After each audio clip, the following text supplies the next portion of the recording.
અભિનેત્રમાં જોઈશું એક મહત્વના સમાચાર। આવતીકાલથી અમદાવાદમાં થંભી જશે રિક્ષાના પૈડા। 5 અને 6 ઓગસ્ટે અમદાવાદમાં 1 લાખ અમદાવાદમાં રિક્ષાના પૈડા થંભી જશે। 1 લાખ રિક્ષા ચાલકોની હડતાલ છે। તો પ્રગતિ રિક્ષા ચાલક એકતા યુનિયને હડતાલની જાહેરાત કરી છે। 5 અને 6 ઓગસ્ટે અમદાવાદમાં રિક્ષા ચાલકોની હડતાલ યોજાશે। सीएनजी भाव વધારા સામે હડતાલ કરશે 1 લાખ રિક્ષા ચાલકો। મિનિમમ 30 રૂપિયા અને પ્રતિ કિલોમીટરે 20 રૂપિયા ભાડું કરવાની માંગ। सीएनजी ભાવ પ્રતિ કિલોએ 94.2 રૂપિયાએ પહોંચ્યો છે। વધુ વિગતો સાથે સંવાદદાતા શુભમ આપણી સાથે ફોન લાઈન પર જોડાઈ ગયા છે। જી શુભમ, આવતીકાલથી અમદાવાદમાં રિક્ષા ચાલકો હડતાલ પર ઉતરવાના છે 2 દિવસ માટે, શું વધુ અપડેટ? ચોક્કસ આવતીકાલે અને પરમ દિવસે એટલે કે તારીખ 5 અને 6 2 દિવસ માટે અમદાવાદના 1 લાખ જેટલા રિક્ષા ચાલકો છે તે હડતાલ ઉપર જઈ રહ્યા છે। જે રીતના છેલ્લા 6 મહિનાની અંદર સીએનજીના ભાવમાં સતત ઉછાળો આવી રહ્યો છે।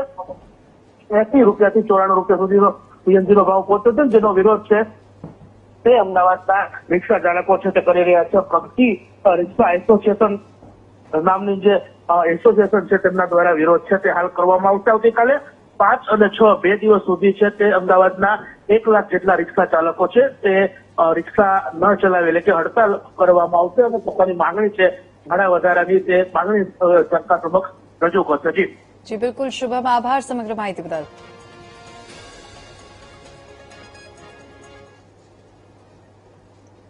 સતત વધતા પેટ્રોલ, ડીઝલ અને સીએનજીના ભાવમાં વધારો હવે ટેક્સી ચાલકોને નડી રહ્યો છે।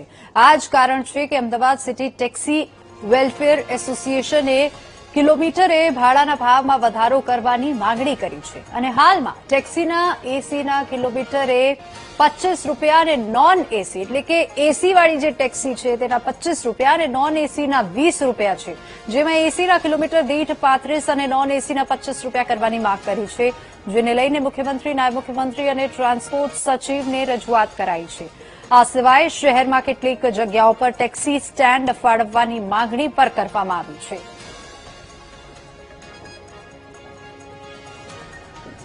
જે ગુજરાત સરકાર દ્વારા મેટ્રો ટેક્સી ચાલુ કરવામાં આવેલી એમનો ભાવ 2022 થી જે ભાવ વધારો કરેલો છે એ નોન એસીનો 20 રૂપિયા છે, એસીનો 25 રૂપિયા છે।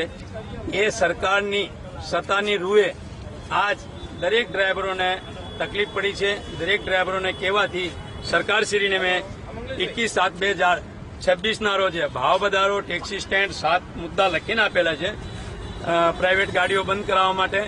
એમાં મુખ્યમંત્રીશ્રીને અને ટ્રાન્સપોર્ટ કમિશનર સાહેબશ્રીને, નાયબ મુખ્યમંત્રી તેમજ ટ્રાન્સપોર્ટ મિનિસ્ટર સર્વનિયમિત સ્કૂલ સચિવાલય 2માં ગાંધીનગર પોર્ટ એન્ડ ટ્રાન્સપોર્ટ વિભાગમાં એટલે આજ રોજ સુધી કોઈ નક્કી કરવામાં આવેલો નથી।